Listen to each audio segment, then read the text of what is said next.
Welcome. We're here for a critical strategic briefing. We're going to tackle how to mitigate career obsolescence and, more importantly, how to build a real, durable advantage in this new AI era. This isn't just theory, this is your new game plan. So let's just start with a really sharp question that every single executive needs to be asking themselves right now.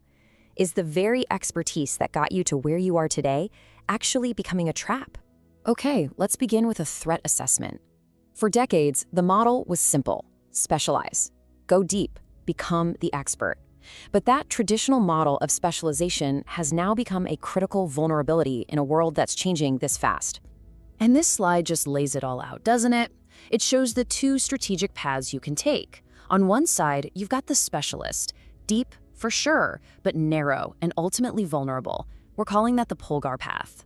On the other side, the polymath, broad, connected, and adaptive, the Fleming path. That's the choice we have to make.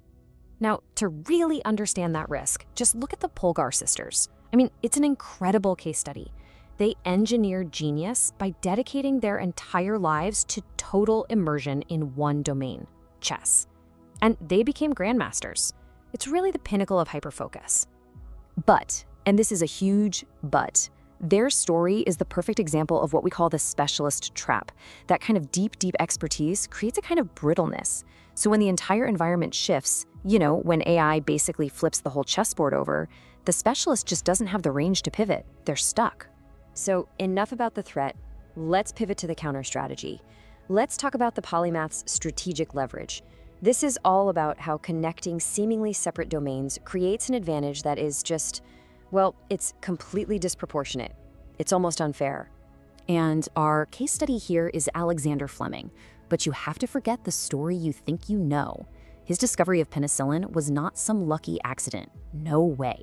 It was the completely predictable result of a polymathic mind, one that was built for strategic adaptation.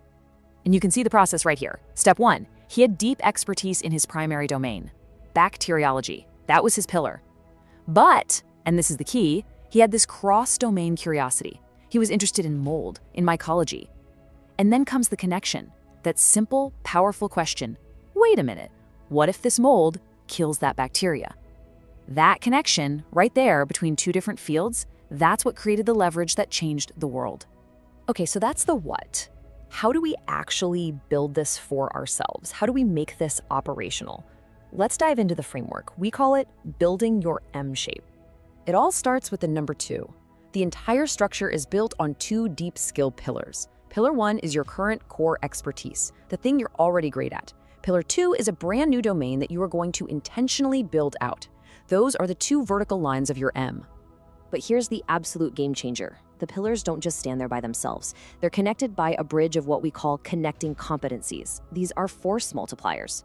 First, money. You have to understand the commercial models. Second, curiosity, that relentless drive to find patterns where nobody else is looking. And third, leverage, using systems thinking to connect everything and scale your impact. That entire structure, that's the M-shape. Now listen, this cannot just be some abstract idea. Building an M-shape is a managed process. It absolutely requires a rigorous system to document everything and track your growth. Because if you can't measure it, you can't manage it. Simple as that. So what does that system look like? Well, think of it as a skill folder.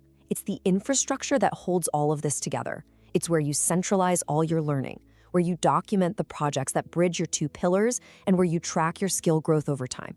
A tool like the Notion Skill Folder template is a perfect example of this in action. You're literally building a personal knowledge asset.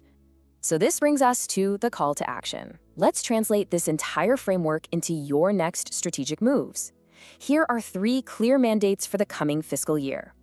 All right, here are your marching orders. First, mandate second skill development in every single leadership plan. Make building that second pillar non-negotiable. Second, you're going to fund discretionary learning sprints. This gives people the freedom to explore and build that cross-domain curiosity. And third, launch a cross-functional tour of duty program specifically designed to build those connecting competencies we talked about: money, curiosity, and leverage. So we end on this. Look, the goal here isn't just about survival. It's not about avoiding obsolescence. It's about building a structure that lets you truly innovate, lead, and define whatever comes next. So the real question, the one I'll leave you with, is this: What new game will your M-shape allow you to create?